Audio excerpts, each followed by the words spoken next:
आता आपण बघूयात आरक्षणावरून जे राजकारण तापलंय त्याबद्दलच्या टॉप 9 बातम्या। मराठ्यांना ओबीसीमध्ये आरक्षण देत नसाल तर 1994 मध्ये दिलेलं आरक्षण रद्द करा। आरक्षण कोणत्या मुद्द्यावर दिलं याची श्वेतपत्रिका काढा, जरांगेंची मागणी। जातींचा समावेश कुणी केला बोलणं म्हणजे पारावरच्या गप्पा, जरांगेंच्या मागणीनंतर लक्ष्मण हाकेंची प्रतिक्रिया। ओबीसीमध्ये इतर समाजाच्या पोटजातींना आरक्षण, मग मराठा आणि कुणबी एकच असताना मराठ्यांना आरक्षण का नाही, मनोज जरांगेंचा सवाल। एकही कुणबी प्रमाणपत्र खोटं नाही, त्याचं वाटप थांबायला नको, प्रमाणपत्र वाटप थांबल्यास मराठा समाज कार्यालयांवर धडकणार, मनोज जरांगे आक्रमक।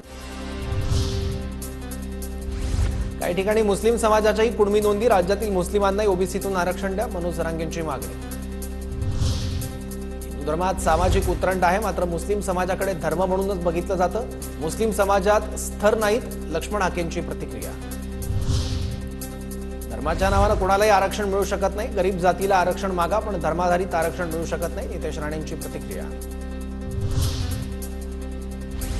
आरक्षणाच्या मुद्द्यावरून समाजात भाजप वाद निर्माण करत आहे, आरक्षण दिल्यानंतरही महाराष्ट्रात काही संधी आहेत का, आदित्य ठाकरेंची प्रतिक्रिया। आरक्षणाच्या मुद्द्यावरून जातीय सलोखा बिघडतोय, सरकारने दिलेली आश्वासनं तातडीनं पूर्ण करावीत, खासदार ओमराजे निंबाळकरांचं सरकारला आवाहन।